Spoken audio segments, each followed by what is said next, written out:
Hello everyone and welcome to my channel. Come with me on this journey and experience my tales of love, lies, betrayal, and revenge. Each story is from novels I've been writing for the past 5 years, and I've also been looking for creative, non-traditional ways to share my stories. After months of research, trial, and error, I decided to bring it here to YouTube. I hope you all enjoy. Chapter 1. The Gala That Changed Everything. Erica Pierson stood near the grand staircase of the Carlton Regency Hotel, clipboard in hand, eyes scanning the ballroom one last time. Everything was perfect.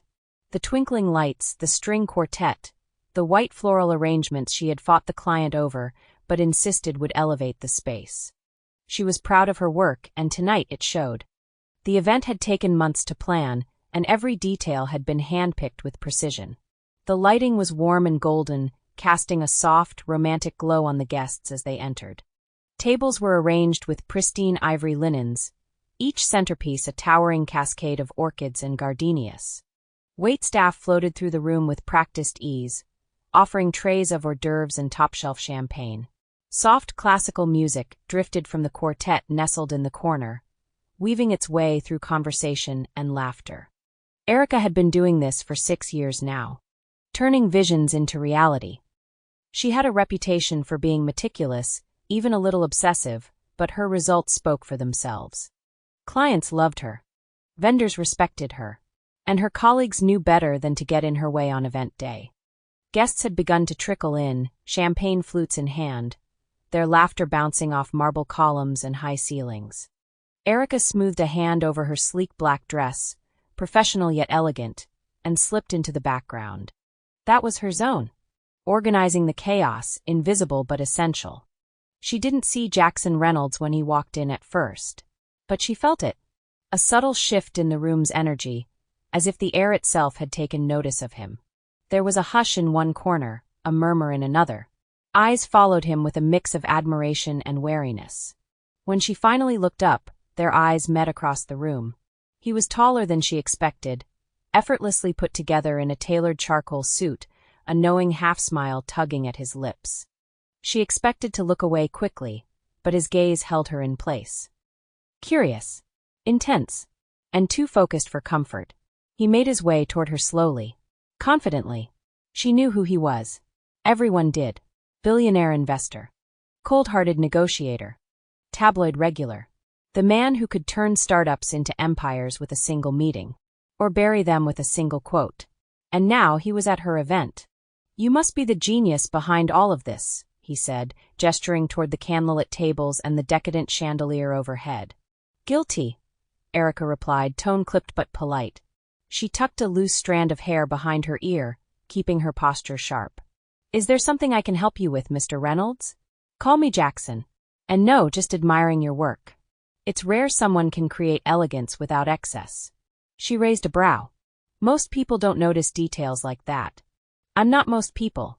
That was the first lie she let slide. Despite herself, she felt a flicker of intrigue.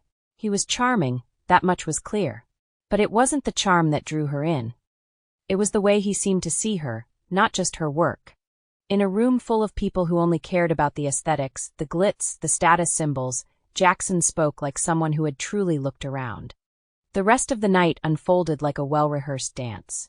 He kept finding her between conversations and checklists, offering compliments laced with interest. She should have walked away, should have kept things strictly professional. But the way he listened, the way he looked at her like she was more than just the woman behind the clipboard. It disarmed her. She learned he was attending as a favor to a friend, an old college buddy being honored that evening. He didn't care for the formality, he admitted, but he found the evening more enjoyable than expected. "Credit goes to the planner," he said with a wink. By midnight, most guests had settled into their conversations or slipped away to quieter corners. Erica allowed herself a moment of pause at a side table, finally letting the weight of the evening ease from her shoulders. She didn't expect Jackson to join her. But he did. "Is this where the magic maker takes a break?" he asked, settling across from her with 2 untouched flutes of champagne in hand. She chuckled softly, accepting one. "It's where the magic maker tries to remember what silence feels like." He leaned in slightly, his voice lower now, almost intimate. You're not like I expected. And how did you expect me? She asked, arching a brow. He smirked. Rigid. Intimidating. Maybe a little cold. But you're surprising. She tilted her head. That's not necessarily a compliment. It is. I don't get surprised often. Erica couldn't recall the last time someone saw her, but it felt nice. She didn't talk about herself often, especially not at work, but something about Jackson made her want to share. Maybe it was the way he asked questions. Not out of obligation, but curiosity. Or maybe it was the way he listened, like every word she said mattered. She told him about growing up in a small town, about working 2 jobs through college, about how she got her first big break planning a fundraiser for a local politician. He listened.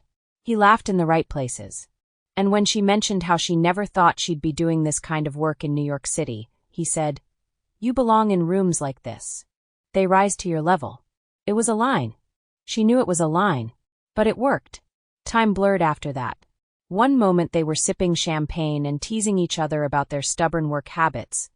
The next they were standing alone near the exit, the hum of the evening fading behind them. "I should go," Erica said, but her feet didn't move. "So go," Jackson replied, voice soft. But neither of them did. He didn't kiss her that night. That would come later. That night, he simply reached out and brushed a strand of hair from her cheek, his fingertips lingering longer than necessary. "I hope this won't be the last time I see you," he said. "It probably should be," she replied, though she didn't mean it. He grinned. "But it won't be." That was the second lie she let slide. She didn't know then that this moment would be the beginning of the end. All she knew was that for one perfect evening, she let herself believe in something real. And that belief would cost her everything. Chapter 2. The article. 2 years later. The morning sunlight crept in through the blinds of Erica's penthouse apartment, painting soft golden streaks across the hardwood floor. Her alarm buzzed faintly from the nightstand, but she was already awake. Lying motionless in bed, her thoughts louder than the world outside. The nausea had come back again, sharper this time, confirming what she already knew but hadn't dared to speak aloud. She was pregnant. Erica sat up slowly, wrapping her arms around herself as she stared blankly at the opposite wall. Her stomach churned with a mix of anxiety and disbelief. A week ago, she was planning a major charity gala, juggling clients and floral vendors. Now her life felt like it had cracked open, and everything was spilling out faster than she could gather it. She hadn't told anyone. Not her parents, not her best friend, not her doctor, and definitely not Jackson. Part of her feared saying it aloud would make it too real. Like speaking the words would strip away the illusion of control she was desperately clinging to. And deep down, she wasn't ready for the questions, the judgment, or the pity. Admitting it to someone else meant confronting a future she hadn't prepared for, one that now seemed impossibly complicated and terrifyingly uncertain. She had only taken the test 2 days ago. 2 pink lines. Unmistakable. Her hands had trembled so violently she nearly dropped it into the sink. She'd stared at the result until her eyes blurred. It couldn't be real. And yet, her body was already telling her otherwise. The nausea, the exhaustion, the sudden wave of emotion that had overtaken her in the middle of a client meeting yesterday. It all made sense now. She needed to think, to plan, to breathe. Dragging herself from the bed, Erica padded into the kitchen and poured a glass of water, trying to ease the tightness in her throat. She opened her laptop out of habit, intending to distract herself with work emails. Instead, her homepage loaded the entertainment news site she often skimmed for celebrity gossip and high-profile appearances. And there it was.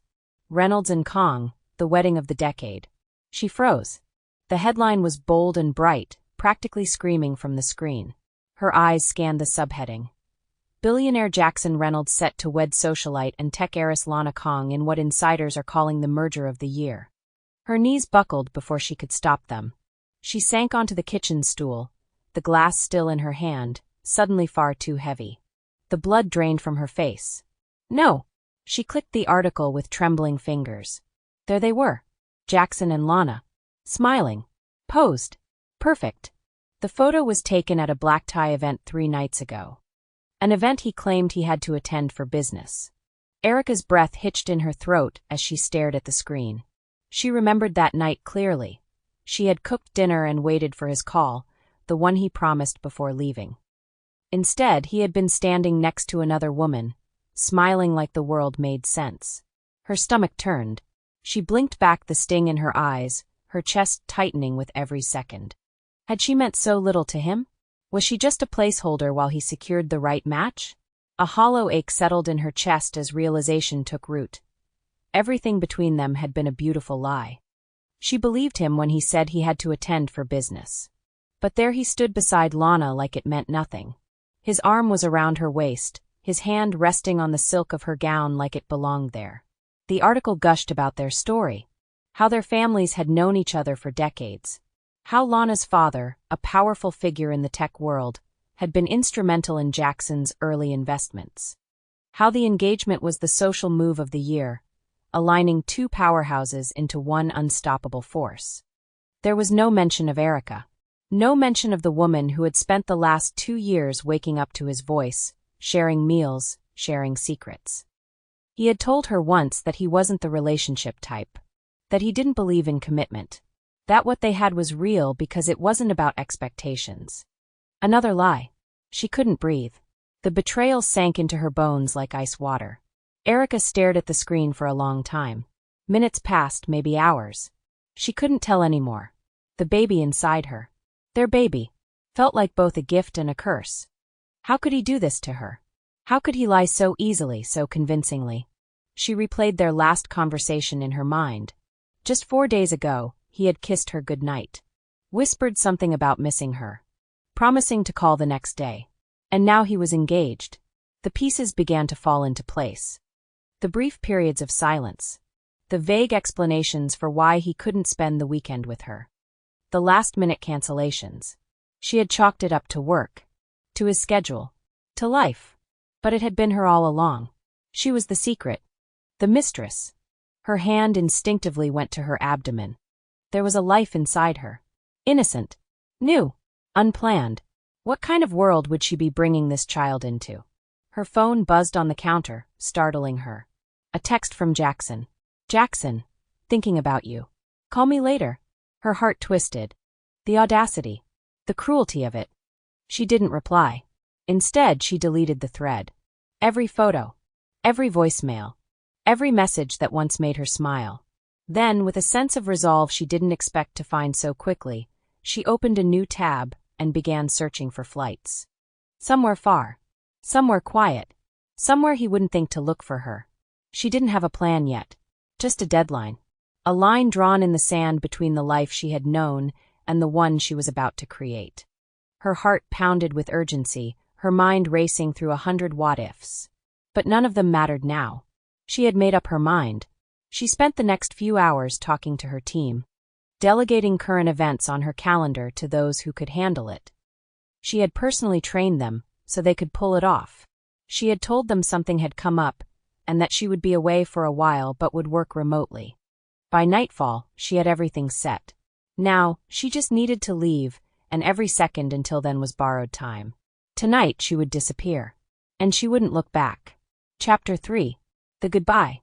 The evening air was brisk as Erica stepped outside with a single suitcase in hand. The sun had just dipped below the skyline, casting a warm, amber glow across the city. It was a beautiful night to disappear.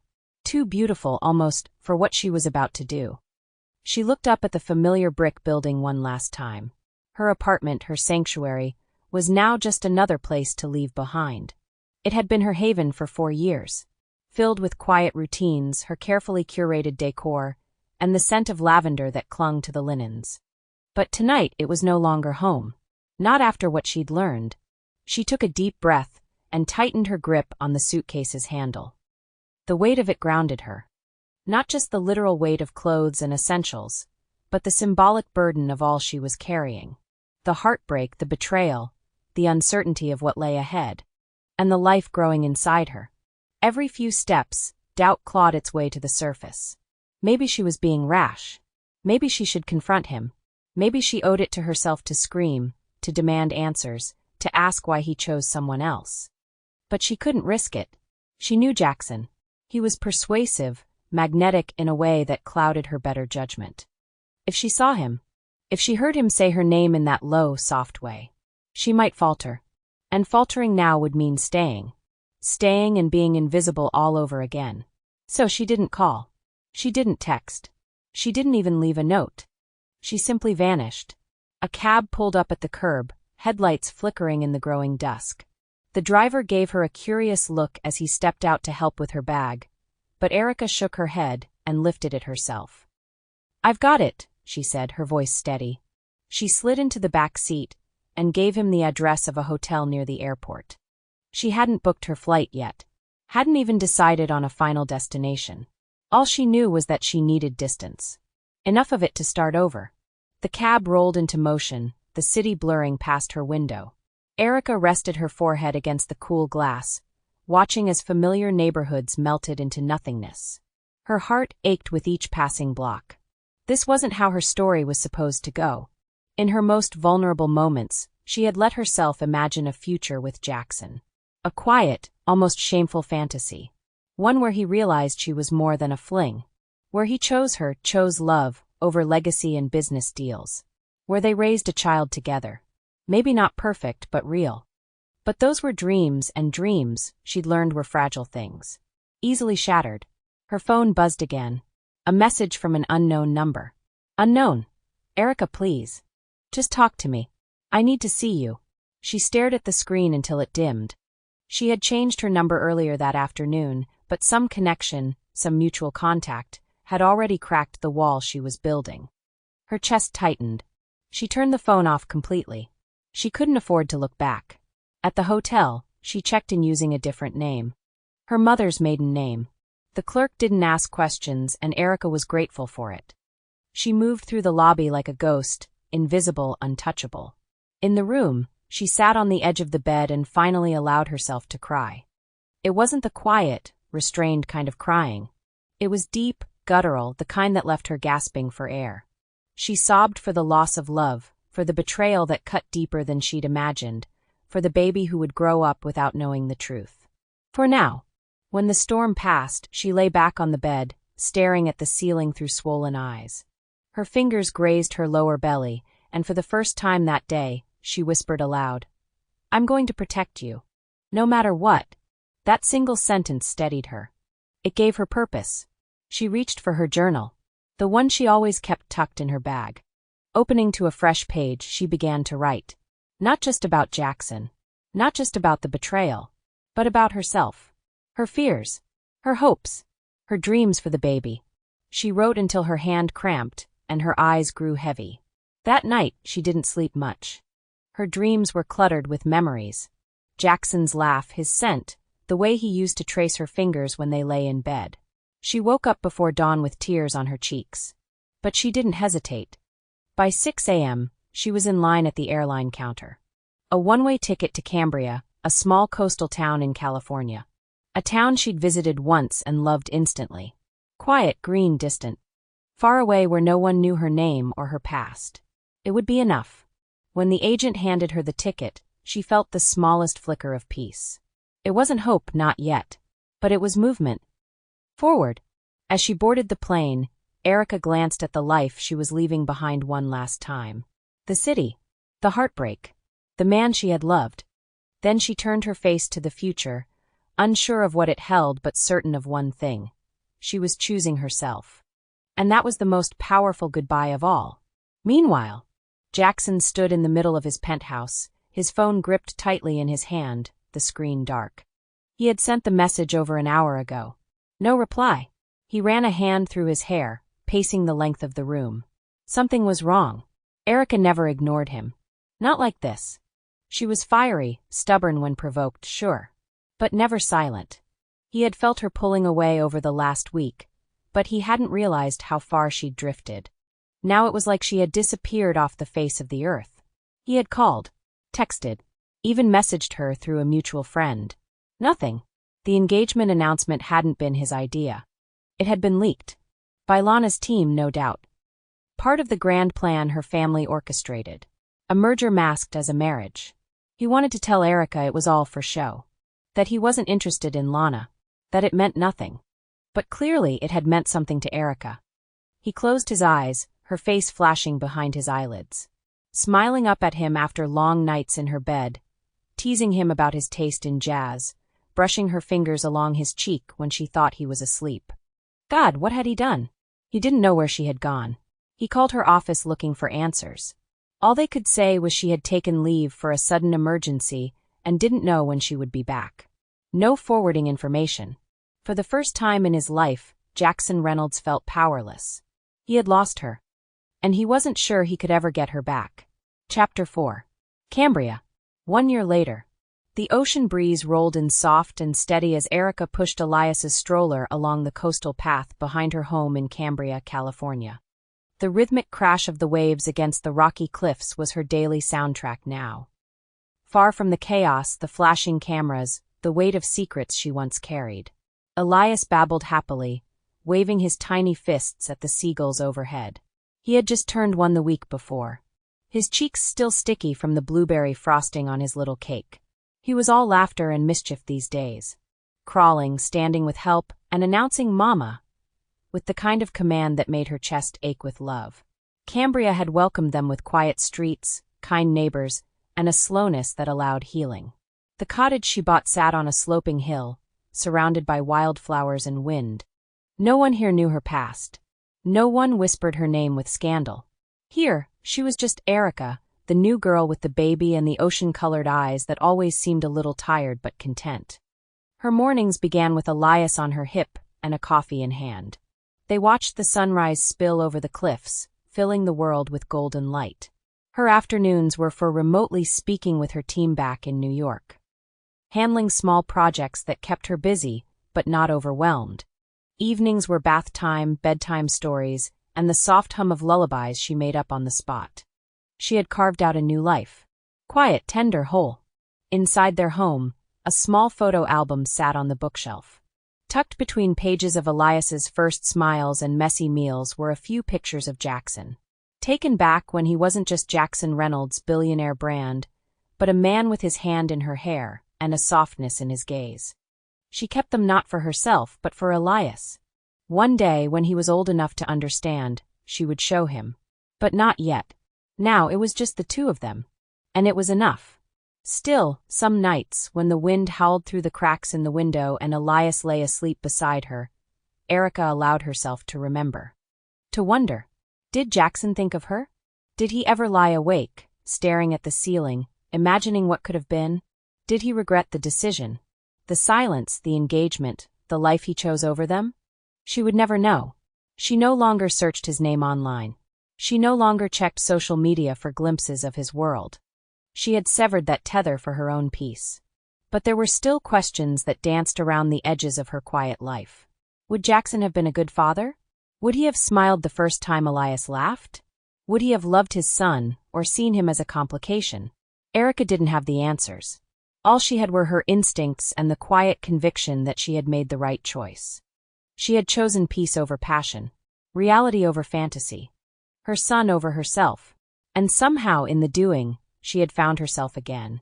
Later that afternoon, she sat on the porch swing, Elias nestled in her lap, his chubby fingers gripping her thumb as he dozed. She looked out over the bluffs, the sky streaked with coral and lavender. The journal on the table beside her was half filled now. Letters to Elias, memories, affirmations, promises.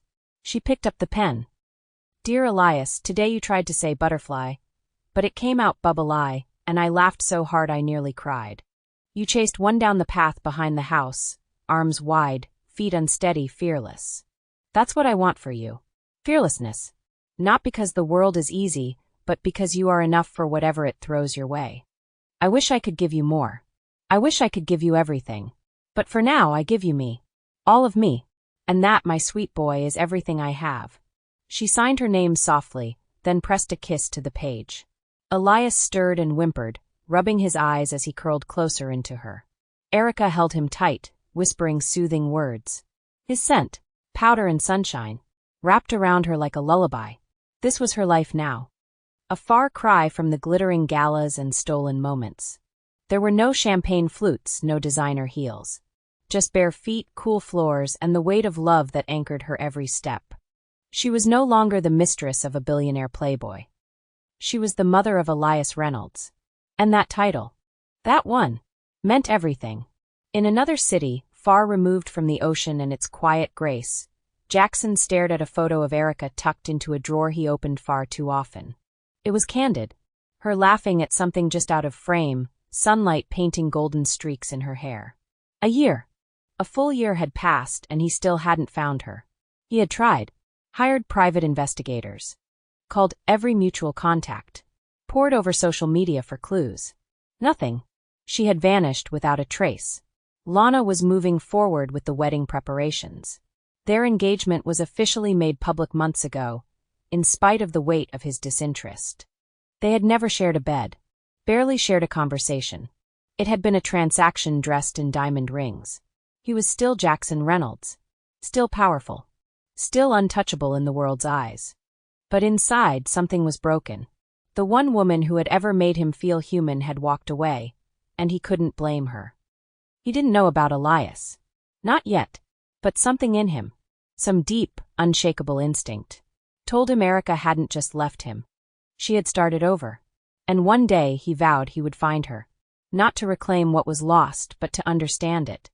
To see the life he might have had, to meet the piece of his heart that left with her.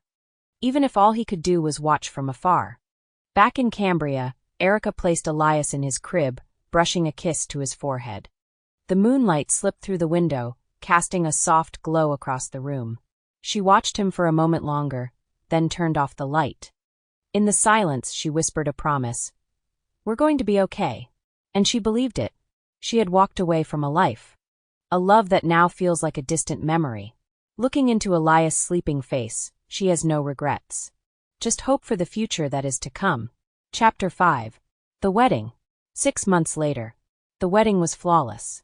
Held at a private vineyard in Tuscany, it was the sort of event that made magazine editors salivate.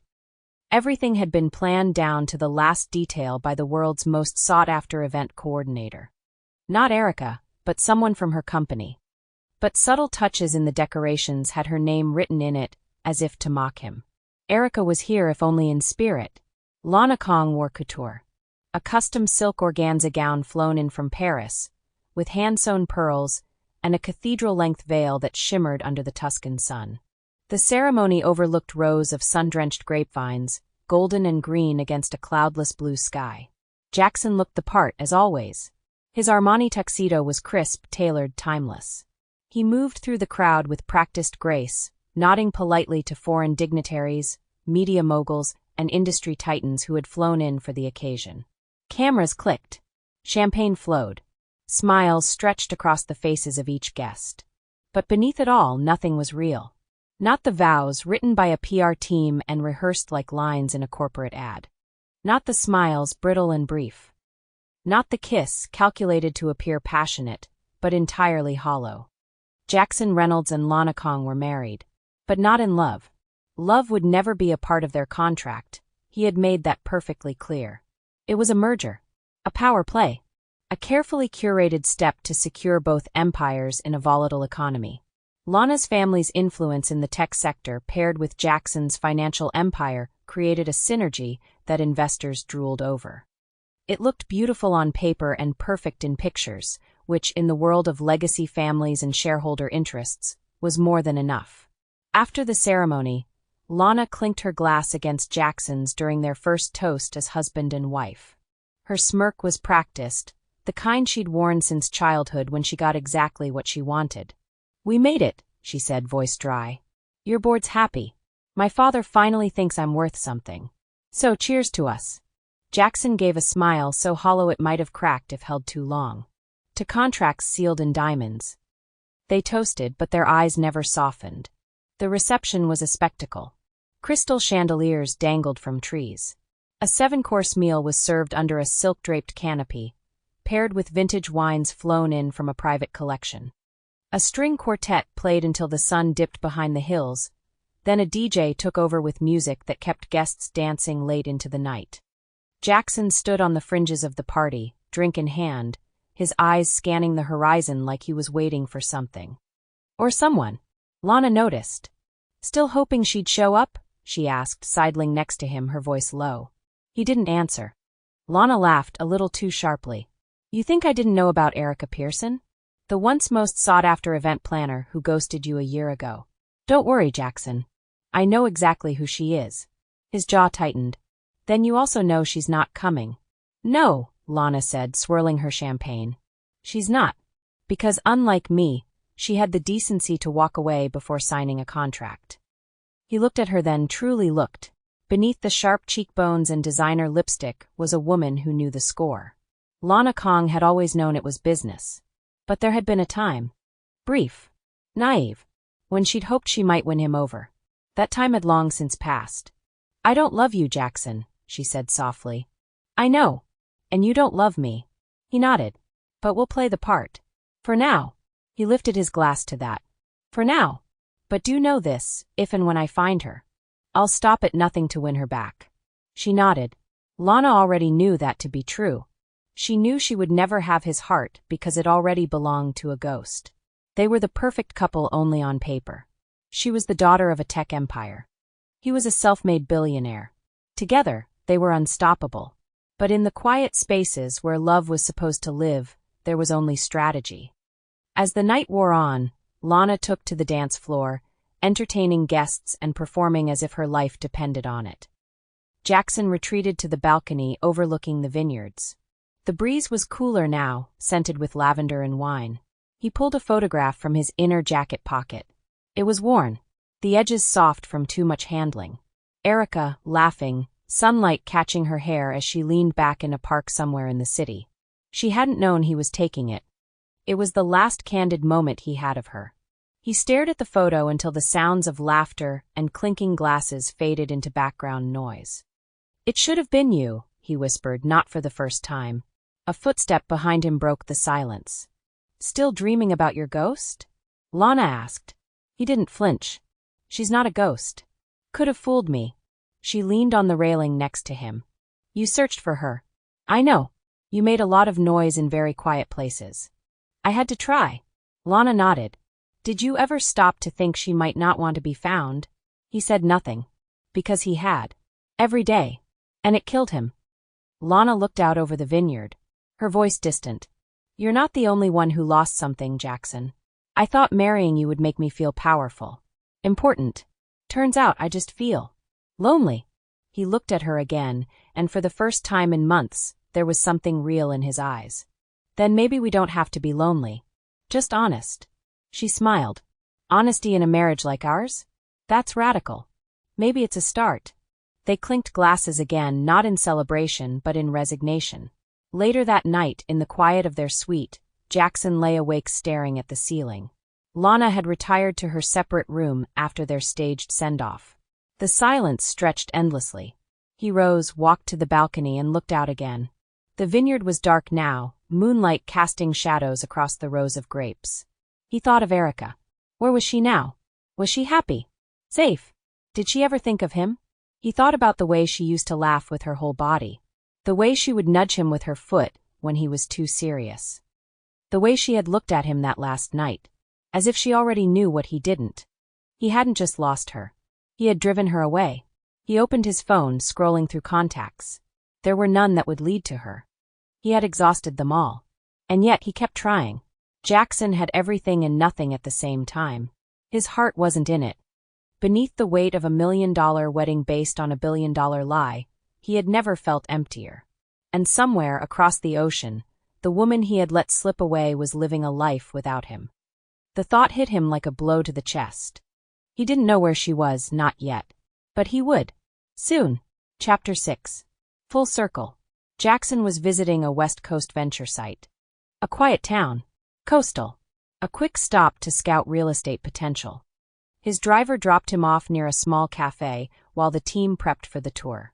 As he waited for his coffee, someone caught his eye. A little boy with tousled brown curls and stormy blue eyes was chasing a paper airplane down the sidewalk. Jackson froze. The boy looked up just for a second, and in that second, the air left Jackson's lungs. He knew those eyes.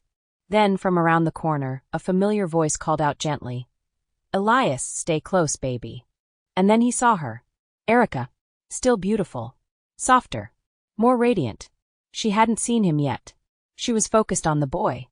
On Elias. Jackson's hand tightened around his coffee cup. The world blurred. For a moment, he wasn't a billionaire. Not a husband. Not a CEO. He was a man watching everything he'd lost. Walking toward him with a little boy who looked just like him. He could have called out. He didn't. Not yet. Because for the first time in his life, he didn't know what to say. His feet carried him forward on instinct. He felt every heartbeat in his throat, in his fingertips. The closer he got, the clearer the details became. Elias's dimpled cheeks, the small curve of his chin, the same tiny nose Erica had once pressed kisses to in quiet moments Jackson thought were only theirs. Erica, she turned slowly, her body going still. His voice cut through the gentle hum of the sleepy town. Elias froze beside her, eyes darting up at the man his mother once loved. Jackson, she said, blinking as if he might disappear. The air between them pulsed. He took another step, eyes never leaving hers. Is he? Erica's breath caught. She looked at Elias, then back at Jackson. Yes. He's one. His name is Elias Reynolds. The words hit him like a blow. For a moment he couldn't breathe. He dropped to a crouch, eye level with the boy. Hi, Elias. The child blinked, then giggled, offering him the paper airplane. Erica's heart stuttered. Jackson took it gently, visibly trembling. I didn't know, he said quietly, rising again. You left. I had to, she said. I saw your engagement article the same day I found out I was pregnant. His face twisted. That wasn't. God, Erica, I didn't know they were going to announce it like that. I didn't even agree to it. It was business. And I was something on the side, she said sharply. He flinched. I didn't want to be a scandal, she said, her voice gentler now. I didn't want him to be a secret. Or a casualty. Jackson stepped forward. You should have told me. I didn't know if I could trust you. I had no choice but to walk away. I looked for you. Not hard enough. Silence settled. Elias tugged on her sweater, pointing at the cafe. Okay, baby, she murmured. Snack time. Jackson hesitated. Can I come? Erica studied him. The desperation in his eyes was raw, real. She smiled and gave a small nod. Inside, they sat at a quiet corner table. Elias munched happily on crackers the cafe owner made especially for him. Jackson couldn't stop staring at him. What's he like? Erica smiled despite herself. He's intelligent. Fearless. Curious. He sings in his sleep sometimes. Jackson smiled, eyes misting. He's perfect. They talked about Elias. About the past. About the damage. I don't expect forgiveness, Jackson said. But I want to be in his life. Whatever that means. Erica paused. I believe you. That night, back at her cottage, Erica tucked Elias into bed. She stood by the window, the ocean whispering in the distance. Her heart beats a little differently now. Jackson had met his son. And everything is starting to change. But she isn't sure if it's for better or worse. Meanwhile, thousands of miles away in New York City, Lana Kong stood in her penthouse suite, staring out the window as twilight bathed the skyline in amber and slate. A crystal flute of champagne rested untouched in her hand, the bubbles long since gone flat. Her assistant had just left, tablet in hand, confirming what Lana already knew. Jackson had flown to California. Again. This was the third unplanned trip in 2 months. And this time, he hadn't bothered with an excuse. She sighed and turned away from the window. The apartment was pristine, soulless. Like a showroom no one truly lived in. A reflection of their marriage. She'd known from the beginning what she was signing up for. The merger. The money. The image. What she hadn't anticipated was the silence. The distance. The way Jackson looked at her like she was a headline instead of a human. She thought she could wear him down. That time and proximity might earn her a crack in his armor. But it never came. And now, he was gone in every way that mattered. Lana walked to her desk and opened a drawer, pulling out a photograph she kept hidden under old contracts. It was of her and Jackson at their engagement party. He was smiling for the cameras, but she knew that look. It was rehearsed. Hollow. She placed the photo face down and pulled out her phone. A few taps later, she found what she didn't want to see but had known was coming. A blurry, grainy image from a small-town blog in Cambria, California. Jackson. With a woman. And a child. Her breath caught. Her chest tightened. Not out of jealousy. Not even anger. Just finality. She zoomed in, taking in Erica's face. The softness around her eyes. The peaceful curve of her mouth. She looked like someone who had found something Lana had been chasing her whole life. Authenticity. Then her gaze moved to the child. A boy. Maybe a year old. Curly hair. Big, storm-colored eyes. He looked like Jackson. Lana didn't need a DNA test. There was no mistaking it. She set the phone down, took a long sip of her champagne, and exhaled. Of course, she murmured to herself. It explained everything. The distance. The unexpected trips. The unspoken ache in Jackson's eyes every time he thought no one was looking. She wasn't angry. Not anymore. She was tired. Tired of pretending. Tired of fighting a war she was never equipped to win. And tired of wearing a crown in a kingdom where no one loved the queen. The next morning, she called her lawyer. Draw up the papers, she said without ceremony. He hesitated. Mrs. Reynolds. Lana, she corrected calmly. Just Lana now. Any negotiations? No need. She hung up. And for the first time in months, she exhaled. Looking out the window again, she notices the skyline glittering in the rising sun. It wasn't the life she had imagined. But it was a chance for something real. And that finally was enough. Back in Cambria, Jackson sat in his rental car. He had said goodbye to Erica and Elias hours ago, but he hadn't driven off. He stared at the cottage. A life had grown there.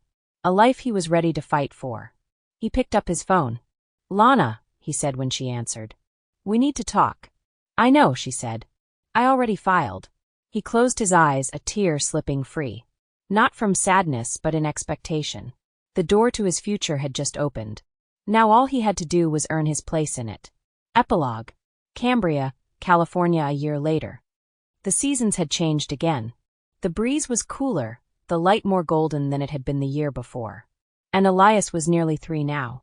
Talkative, curious, and obsessed with building forts out of couch cushions, cardboard boxes, and laundry baskets. Jackson had fully settled into Cambrian life, trading in skyscrapers for barefoot beach walks, morning preschool drop-offs, and handwritten grocery lists with scribbles from Elias in crayon. His tailored suits had been replaced by rolled-up sleeves, sand-dusted jeans, and a baby carrier slung over his shoulder. He had left his New York penthouse behind. The board had adapted to his sudden change, most too impressed with the firm's soaring numbers to question the shift in location.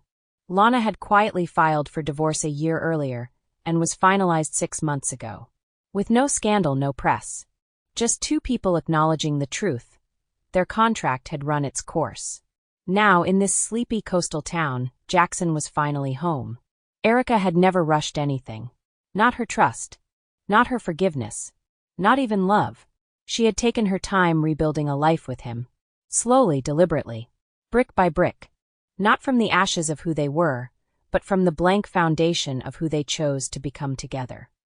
And when her fingers brushed the gentle swell beginning to show under her favorite sweater, she knew exactly how far they'd come. The proposal. On the beach at sunset, Erica walked barefoot down the sand toward their usual spot. Elias running ahead with his pail and shovel, collecting treasures for his ever-expanding sandbox empire. Jackson stood at the waterline, hands in his pockets, hair tousled by the breeze. She nudged his arm gently with her shoulder. He found another broken shell, she smiled. Swears it's a dinosaur tooth. Jackson chuckled. At this rate, we'll need to apply for museum funding. She laughed, then turned to look at him just as he pulled a small velvet box from his pocket. I've waited a long time to get this right, he said, voice thick with emotion. Erica blinked, startled. Jackson, I loved you when I didn't deserve you. I lost you when I thought I had everything. And I found you again when I finally understood what really matters. He dropped to one knee. The tide whispered in the background. The sky turned pink. I don't want convenience. Or image. Or anything that comes easy. I want you, Erica Pierson. You, Elias. And this little girl we're bringing into the world. Her hand flew to her belly, tears filling her eyes. Marry me. Be my home. Let's build the life we never thought we'd have. She didn't hesitate. Yes, she whispered. Then louder, as Elias came running up behind them. Yes. Yay, Mommy. Daddy.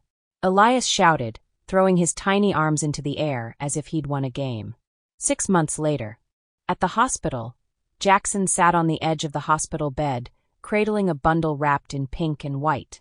Erica, exhausted but glowing, leaned into him with a peaceful smile. "She's so tiny," Jackson whispered, brushing a soft kiss across the baby's forehead. "You said the same thing about Elias," Erica murmured. "Yeah, but this time I didn't panic when she sneezed," he said with a grin. "What should we name her?" she asked, though they both already knew. Jackson looked down at his daughter's serene face. "Amanda," he said softly. "After my grandmother. The only one who ever believed I'd be more than a headline." Erica reached out and touched Amanda's tiny hand. "Then it's perfect. Amanda Pierson Reynolds. Born into a world built on second chances, anchored in love, and raised in the kind of home people spend their lives trying to find." 2 days later, Elias tiptoed into the nursery, his teddy bear under one arm, peeking into the crib with wide eyes. "She's really small," he whispered. "She's really special," Erica replied, lifting him gently to get a better look. Jackson stood in the doorway watching them. The woman who changed everything. The son who made him whole. The daughter who made them complete. He no longer needed the city skyline. He had something far more lasting. Something he thought he'd never have. A real family. Cambria, California 3 years later. The house was louder now. Not chaotic. Just full. Full of life. Full of tiny footsteps thundering through the hallway. Full of giggles bouncing off walls. Full of shrieks as Amanda chased Bubbles across the backyard, curly brown hair bouncing like spring petals. Full of love in every corner. Folded into clean blankets, tucked into lunchboxes, scribbled across drawings in marker and crayon. Erica stood at the kitchen sink, hands in soapy water, gazing through the window as Jackson lifted Amanda into the air. She squealed with joy, shrieking "Again, Daddy," as he spun her in dizzying loops. Elias, now 6, ran circles around them, explaining the design of his stick-powered rocket launcher. His shoes muddy and his imagination boundless. Erica smiled to herself, one hand resting on her rounded belly. Baby number 3. Unexpected, unplanned, and yet so perfectly timed. Their wedding photo hung in the hallway just beside the kitchen. Not posed. Not staged. Just a barefoot ceremony on the beach. Elias holding Erica's hand, Amanda snug in Jackson's arms. Her bouquet had been picked by Elias. Her veil had been forgotten in the car. And yet it was the most beautiful day of her life. Jackson worked remotely now, splitting time between Cambria and a satellite office in San Francisco. Erica continued her own work with her planning team and decided to come out of hiding. They weren't flashy or perfect, but they were a team. They argued sometimes, forgot things, got tired, but they always came back to each other. Always. Amanda burst through the back door, holding a ladybug in her palms. "Mommy, her name is Sarah and she's my best friend." Erica laughed, drying her hands. "Be gentle with Sarah, sweet pea." Jackson came in behind her, scooping up Elias, who groaned in protest, and then laughed when his father tossed him onto the couch with a bounce. He pressed a kiss to Erica's cheek, then knelt and kissed her belly. "Hi, little one," he whispered. And for a moment the world slowed. No headlines. No chaos. No broken promises. Just the hum of a family held together by forgiveness, by courage, and by love that had endured every storm. Love that stayed. Love that chose to remain. Love that had finally found its way home. Thank you all for listening. If this story piques your interest and you want to know what happens next, feel free to like and subscribe. Turn on the notification button to be alerted when the next chapter has been posted. Also, leave a comment. I look forward to reading your thoughts, and I will do my best to respond. I'm always open for constructive feedback. Thanks in advance.